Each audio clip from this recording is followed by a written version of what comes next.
दोस्तों नमस्कार, घटना चक्र में आपका बहुत बहुत स्वागत है। मेरा नाम है आलोक त्रिपाठी। आज के वीडियो में एक ऐसा मुद्दा है जो बहुत ज्वलंत है, ना केवल एस्पिरेंट के दृष्टिकोण से बल्कि एक जागरूक नागरिक के दृष्टिकोण से भी ये मुद्दा बहुत जरूरी है। मुद्दा इसलिए जरूरी है क्योंकि ये मुद्दा इंडियन पॉलिटी या राज्य व्यवस्था को बहुत गहरे से प्रभावित करता है। हुआ क्या है कि भारत के सुप्रीम कोर्ट ने, भारत के सर्वोच्च न्यायालय ने राज्यपाल के संदर्भ में एक जजमेंट दिया है।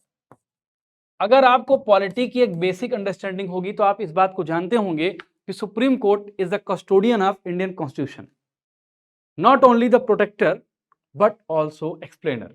कहने का क्या मतलब है? सुप्रीम कोर्ट जो होता है, सुप्रीम कोर्ट क्या होता है? संविधान का रक्षक भी होता है। आप बहुत ध्यान से अगर इस वीडियो को समझेंगे तो आपको बहुत सारी चीजें क्लियर होंगी। ना केवल करंट का एस्पेक्ट क्लियर होगा बल्कि पॉलिटी का ये एस्पेक्ट भी क्लियर होगा। संविधान का रक्षक होता है सुप्रीम कोर्ट, इसी के साथ साथ सुप्रीम कोर्ट संविधान का व्याख्याता भी होता है। यानी अगर कोई चीज संविधान में समझने में आम नागरिक को, जनता को, इवन स्टेट को नहीं आ रही है तो सुप्रीम कोर्ट ये बताता है कि इसका मतलब क्या है।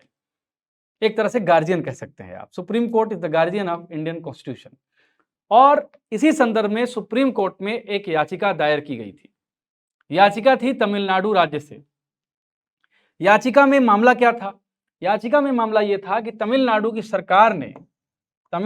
सरकार ने कुछ बिल पारित किए थे। सरकार का मतलब यहाँ की जो विधायिका है, यहाँ की लेजिस्लेचर जो है, इसने कुछ बिल पारित किए थे। बिल यानी विधेयक पारित किए थे। और उसके बाद उसको भेजा कहाँ गया था? राज्यपाल के पास भेजा गया था। आपको पता है कि सेंटर स्तर पर जब कोई बिल पारित किया जाता है तो उसको स्वीकृति कौन देता है? उसको स्वीकृति देता है राष्ट्रपति। इसी तरह राज्य के स्तर पर जब कोई विधेयक पारित हो जाता है तो उसको स्वीकृति कौन देता है? राज्यपाल देता है। तो इसी संदर्भ में तमिलनाडु की लेजिस्लेचर यानी विधायिका ने राज्यपाल के पास कुछ बिल भेजे थे और राज्यपाल महोदय ने इन बिल्स को अपने पास रख लिया। आपको पता है कि आर्टिकल 200, भारत के संविधान का जो आर्टिकल 200 है, आर्टिकल 200, इसमें राज्यपाल की इस शक्ति का वर्णन है कि राज्यपाल किसी बिल के संदर्भ में क्या कदम उठा सकता है। वह बिल को रोक सकता है, वीटो का इस्तेमाल कर सकता है, वीटो का इस्तेमाल करके किसी बिल को रोक सकता है। लेकिन अगर विधायिका पुनः राज्यपाल को बिल भेज देती है तो राज्यपाल को उसको हस्ताक्षर करना पड़ेगा। राज्यपाल का एक पावर और होता है कि वो राष्ट्रपति को बिल ट्रांसफर कर सकता है अगर उसको लगता है कि ये जो बिल है ये फेडरल सिस्टम या फिर नेशन के संदर्भ में, राष्ट्र के संदर्भ में कुछ महत्वपूर्ण हो सकता है या राष्ट्र का जो फेडरल स्ट्रक्चर है उसको अफेक्ट कर सकता है। एक बेसिक चीज है। तो तमिलनाडु के राज्यपाल और तमिलनाडु की जो सरकार है उनके बीच विवाद था।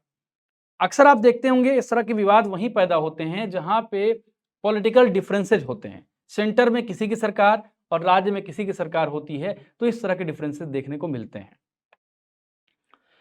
तो ये मामला अब जब कोर्ट में गया तो कोर्ट ने क्या बताया, कोर्ट ने क्या डिसीजन दिया और आपके एग्जाम में क्या महत्वपूर्ण है, ये सब आपको जानने को मिलेगा। वीडियो को पूरा आप देखिएगा। तो हुआ क्या? अब पहली बात तो जब जान लीजिए, जब किसी भी जजमेंट की हम बात करते हैं तो सबसे पहले क्या जानते हैं? सबसे पहले हम ये जानते हैं कि उस जजमेंट का नाम क्या है, जिस जजमेंट में, जिस लॉ में, जिस केस लॉ में ये जजमेंट दिया गया है। तो सबसे पहले जान लीजिए कि मामला था the state of Tamil Nadu versus governor of Tamil Nadu. यानी तमिलनाडु के गवर्नर साहब और तमिलनाडु की सरकार के बीच ये क्लैश चल रहा था। क्या चल रहा था? ये क्लैश चल रहा था। और ये क्लैश जो है भारत के सर्वोच्च न्यायालय में गया और सर्वोच्च न्यायालय ने क्या किया? सर्वोच्च न्यायालय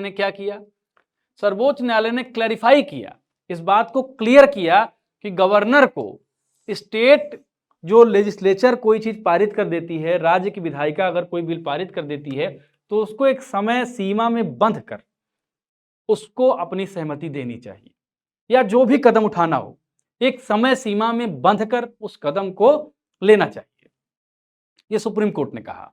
और यहां लिखा है ना, must act on the state bill in a time bound manner, एक समय सीमा में बंध कर इस बात को क्लियर करना चाहिए, कदम उठाना चाहिए। Following the aid and advice of the council of minister as per article 2000 without independent description. क्या मतलब है कि राज्यपाल स्वतंत्र तरीके से, राज्यपाल स्वतंत्र नहीं है। आपको पता है कि राज्यपाल जो है, किसी भी स्टेट का राज्यपाल, वो किसकी सलाह से काम करता है? मंत्रिपरिषद की। सुप्रीम कोर्ट ने इस बात को एकदम क्लियर कर दिया है। पहले भी ये भारत के संविधान के संदर्भ में क्लियर था, लेकिन जब ये मामला सुप्रीम कोर्ट में गया तो सुप्रीम कोर्ट ने इस बात को क्लियर किया। एक बात यहां समझने योग्य है, वो क्या है? समझने वाली बात ये है, जो सबसे इंपॉर्टेंट बात है वो ये है, देखिए, राज्यपाल के पास ज्यादा शक्तियां क्यों नहीं होती? एक बेसिक चीज आप समझिए इस बात, राज्यपाल के पास ज्यादा शक्तियां क्यों नहीं होती? राज्यपाल के पास ज्यादा शक्तियां इसलिए नहीं होती क्योंकि भारत की जो संविधान व्यवस्था है वो संसदीय प्रणाली वाली है। संसदीय प्रणाली वाली है, तो जो वास्तविक शक्तियां होती हैं वो किसमें होती हैं? वो होती हैं मंत्रिपरिषद में, यानी काउंसिल ऑफ मिनिस्टर्स में होती हैं। काउंसिल ऑफ मिनिस्टर्स क्यों होती हैं? क्योंकि जो काउंसिल ऑफ मिनिस्टर होती है या मंत्रिपरिषद होती है, ये चुनी जाती है विधायिका से, और विधायिका का जो चुनाव होता है वो करती है सामान्य जनता। यानी इनडायरेक्टली कहा जाए तो सामान्य जनता की इच्छा की अभिव्यक्ति के लिए ही राज्यपाल से ज्यादा मुख्यमंत्री या मंत्रिपरिषद में शक्तियां व्याप्त होती हैं। यही चीज सेंट्रल स्तर पर प्रधानमंत्री के संदर्भ में देखी जाती है। तो सर्वोच्च न्यायालय ने इस बात को बहुत क्लियरली कह दिया कि टाइम बाउंड होकर काम करना पड़ेगा, टाइम बाउंड होकर भारत के संविधान के हिसाब से काम करना पड़ेगा, पॉलिटिकल बायस के हिसाब से काम करना नहीं है। सुप्रीम कोर्ट ने बात कही है। Article 200 of the constitution bestows on the governor of power to provide assent of the bill. आपको बताया कि आर्टिकल जो 200 है, मैंने पहले ही बताया कि यही जो है राज्यपाल की शक्ति से संबंधित है। जब कोई बिल पारित किया जाए तो राज्यपाल क्या कदम लेगा, कैसे कदम उठाएगा, ये आर्टिकल 200 से ही डिसाइड होता है। आगे बढ़ते हैं।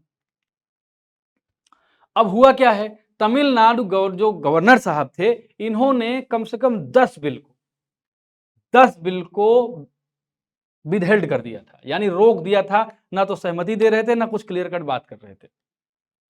अब इसका रीजन जो भी हो, पॉलिटिकल रीजन हो सकते हैं या कोई पर्सनल रीजन हो सकते हैं, हम उस पर बात नहीं करेंगे, क्योंकि हम केवल और केवल अपने काम की बात करने आए हैं यहाँ पे।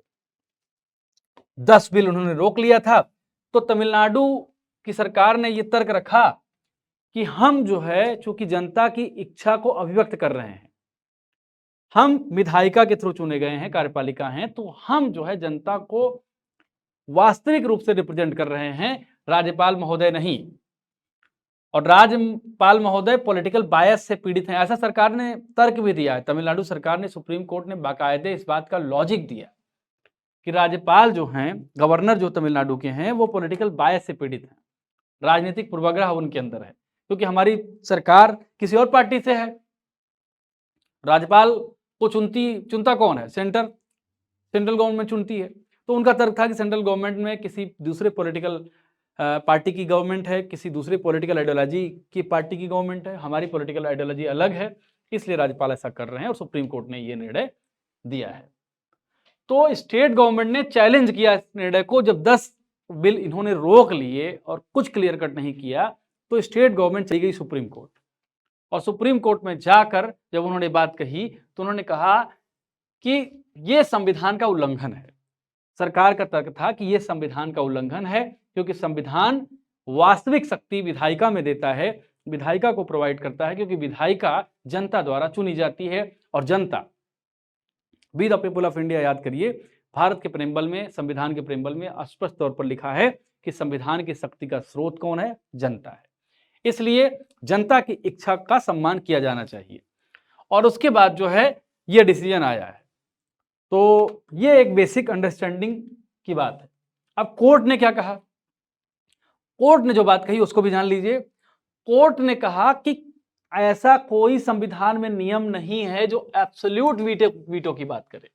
एब्सोल्यूट वीटो मतलब वीटो है, लेकिन उसकी समय सीमा है, उसके अपने संवैधानिक आयाम है, उसी संवैधानिक आयाम के अंतर्गत रह के आपको कोई भी निर्णय देना पड़ेगा, निर्णय लेना पड़ेगा, ये सुप्रीम कोर्ट ने कहा। एब्सोल्यूट वीटो का मतलब जो होता है, इसको क्या कहेंगे, अतिवादी, कोई अतिवादी शक्ति टाइप का मामला नहीं है। आपको संविधान सम्मत ही निर्णय देना है। ऐसा नहीं है कि आप जो है किसी वीटो के माध्यम से किसी बिल को रोक दें और जनता की इच्छा का सम्मान ना हो पाए। सुप्रीम कोर्ट ने साफ तौर पर कहा कि गवर्नर को एक समय सीमा के अंतर्गत बंधना पड़ेगा, समय सीमा के अंतर्गत बंधना पड़ेगा। सुप्रीम कोर्ट ने ये बात क्लियर की कि अगर राज्यपाल के पास फिर से वही बिल आ जाए और बिल में कोई चेंज ना हो तो राज्यपाल को सहमति देनी पड़ेगी। आगे क्या बात हुई, उन्होंने टाइम बाउंड की जो क्लियर बात कही उसके बारे में हम बात कर लेते हैं। The SC prescribe clear timelines for governor when dealing with bills, यानी एक महीने के अंदर आपको डिसाइड करना पड़ेगा कि बिल के संदर्भ में आप क्या कर रहे हैं।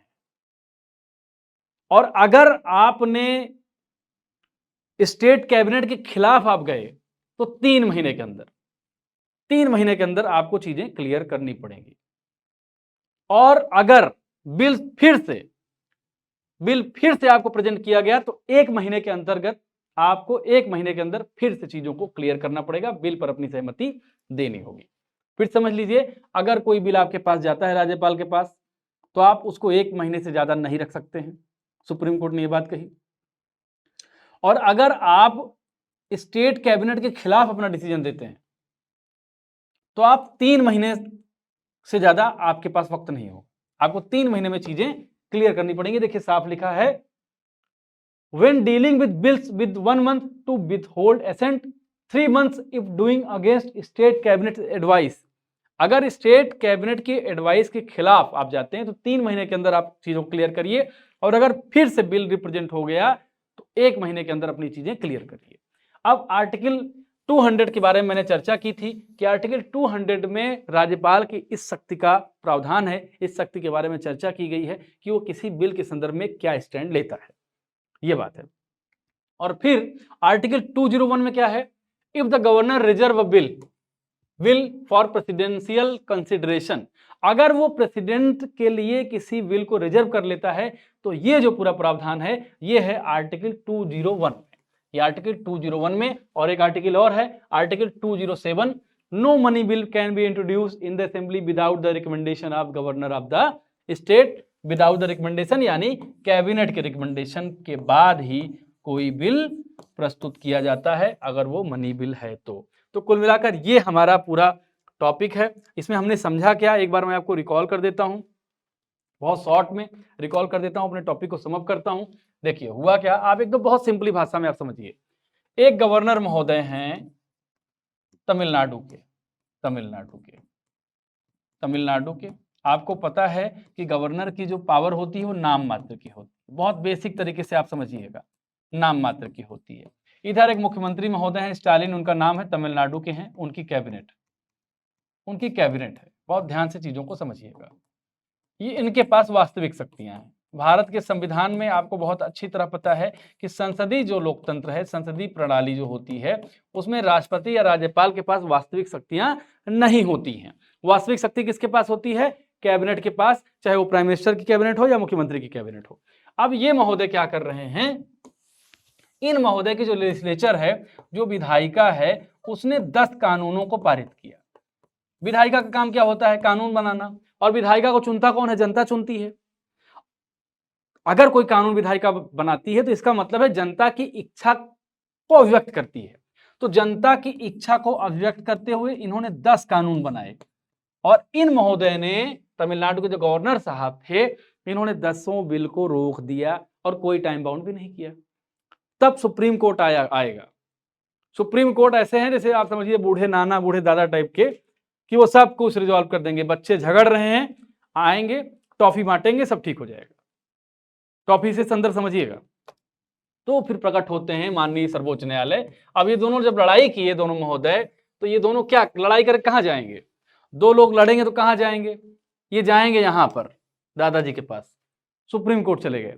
अब सुप्रीम कोर्ट डिसाइड करेगा क्या करना है। तो सुप्रीम कोर्ट ने बहुत अच्छे से खोजा जाना, चीजों को समझा, दोनों को बहुत गंभीरता से सुना, संविधान की किताबें देखी और उसमें देखते हुए ये चीज समझा।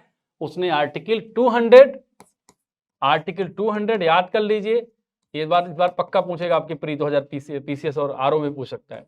201 और आर्टिकल 207 सबका बहुत अच्छे से अध्ययन किया, और इन आर्टिकल्स के साथ साथ जितने भी केस लॉज आए हैं सुप्रीम कोर्ट ने इन आर्टिकल्स पर अगर कोई जजमेंट दिया उसको भी परखा, और इस परखने के बाद उसने कह दिया कि नहीं राज्यपाल महोदय, आपको 1 महीने में कोई बिल अगर आपको कैबिनेट भेजती है या विधायिका भेजती है तो 1 महीने के अंदर अपना डिसीजन क्लियर करो, 1 महीने के अंदर निर्णय लो।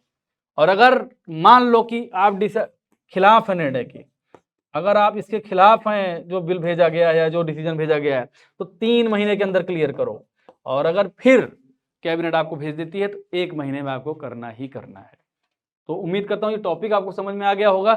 अगर प्री के दृष्टिकोण से देखा जाए तो आर्टिकल 200, आर्टिकल 201, आर्टिकल 207 ये बहुत महत्वपूर्ण है, ये समझ लीजिए। मेंस के संदर्भ में राज्यपाल की शक्तियों की बात आ सकती है कि मेंस में राज्यपाल की शक्तियों के संदर्भ में सीमाओं का वर्णन कीजिए। ये 8 नंबर या 12 नंबर में यूपी पीसीएस में आ सकता है, बिहार पीसीएस में भी आ सकता है, किसी भी मेंस एग्जाम में ये सवाल पूछ सकता है, इस बात को क्लियर रहे।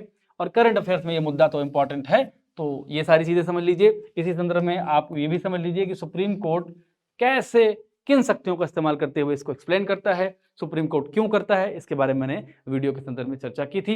एक अंतिम बात से अपनी बात मैं समाप्त करूंगा। हमारे देखिए हमारा आरओ का बैच चल रहा है, आरओ का बैच चल रहा है जिसका नाम है नव्य धारा बैच। आरओ का एग्जाम 27 जुलाई को है, आपको पता ही है। तो नव्य धारा बैच में क्या है कि आपको जीएस प्लस हिंदी की सारी वीडियो क्लासेज मिल रही हैं, इससे संबंधित पीपीटी पीडीएफ सब आपको मिल रहा है, 5 टेस्ट सीरीज मिल रही है, ये सारी चीजें आपको नव्य धारा बैच मिल रही है, और फीस इसकी केवल 999 रुपये है। आप एनरोल कर सकते हैं, जो लिंक मैं वीडियो में कमेंट बॉक्स में दूंगा, अगर उससे खरीदेंगे तो आपको 849 रुपये में 15% छूट के साथ ही कोर्स मिल जाएगा। विदा लेता हूँ, नमस्कार।